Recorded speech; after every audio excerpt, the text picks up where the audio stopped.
about, social tourists specifically. So this is a big launch. It happened, I believe, was it May, or when was the exact launch? Yeah, it happened in May this year. Yeah. So talk to me about kind of what it was like to work with Charli. Obviously, Charli D'Amelio is one of the largest TikTokers, if not the largest TikToker in the world at this point. How did that process work out? How did you start working with her in the first place?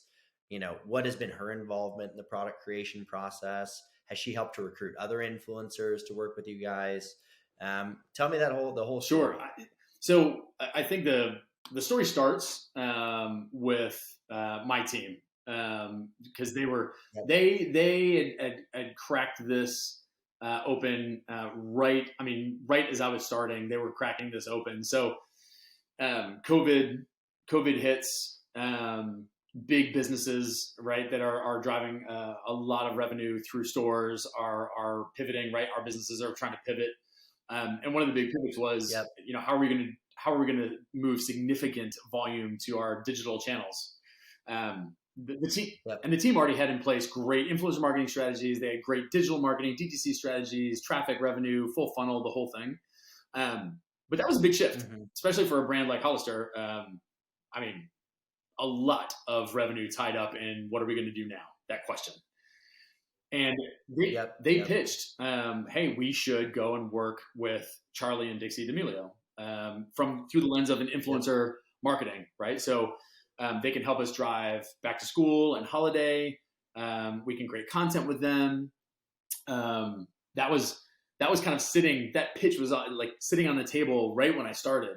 So you got to give a big shout to them. And the truth is, like, that was it was an ingenious move by the collective. They came in, we did content creation, we did the whole photo shoot with them for just our regular Hollister work. We did a TikTok challenge at the time that had 5 billion plus views. It was one of the biggest challenges at the time. Had like 1.2 million videos created, and it was all built on the strength of their personality, their reach, their energy and their appeal.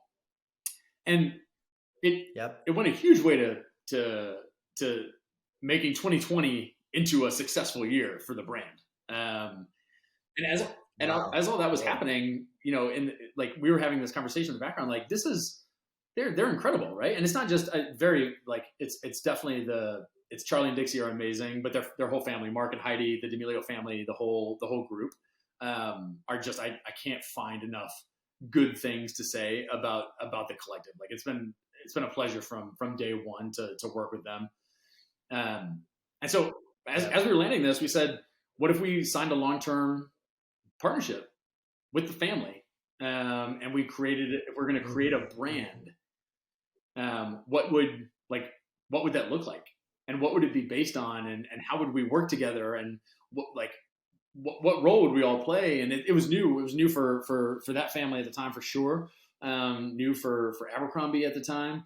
And it ended up being we had initial conversations about it, and there was a shared purpose around just building up and bringing positivity to the world and building connections, building community, really supporting that generation that they are a part of. That was like a big part of the brand building process, was like, okay, we share values. Like, that's a really important, like, all of our brands right now are purpose driven. And sharing values was almost like, okay, good, we share values. The second thing was like, can we do this? Can we build a Gen Z brand by Gen Z? And what does that look like? Like, what does a Gen Z brand built for Gen Z look like? So that was an interesting building block. Then we said, can we build an inherently social brand? And then, this really interesting conversation of like, aren't all brands social? Social is like, I mean, everybody's social, right? Like, everybody's social. Now everybody's like metaverse. Now everybody's like digitally socialized in a cryptocurrency. And we were like, well, how do we make that? We kind of have a unique way in on building a social first brand.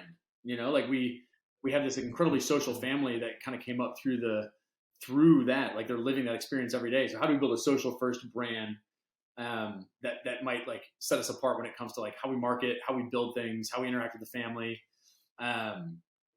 And so we started building all these bits and pieces, and it just came together incredibly well.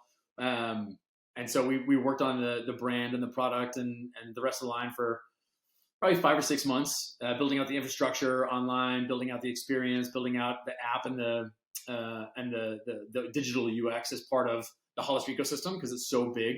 I was kind of a catalyst of a slingshot to really throw it into the mainstream and the universe. And then now we're 6 months in, and we're moving and optimizing as we go. Charli and Dixie, the whole family they have an amazing eye for product and for trends. They're evolving so fast, and we're working with the brand to evolve the brand as they do. And it's opened up all kinds of doors. It's opened up amazing doors. I think one of the, we ended up doing a live TikTok fashion show on Charli's page, which on her TikTok channel. And it had 1.3 million uniques. I think at the time it was the largest live ever, although hard time confirming that. Yeah. And it was, we brought this product collection. It was the second drop with Charli and Dixie, and they brought their friends to the show. And then it was filmed in LA, and it was shoppable. So we worked with TikTok to use kind of like brand new technology to make the fashion show shoppable as consumers were coming in and experiencing it. And it was entertainment, and it was product, and it was commerce, and it was live, and it was on Charli's TikTok. And those are the kind of doors that were opened, by working with such an amazing group that has such reach. And we kind of feel like that's only the beginning. That's the beginning of like building an inherently social brand that can do new things, that can open new doors. So we think we're really onto something. It's just a super compelling proposition right now. Well, I mean, I think you're uniquely positioned to help them do that, right? Which is pretty cool, just given your, the experience you've had, right, in these kind of individually led brands.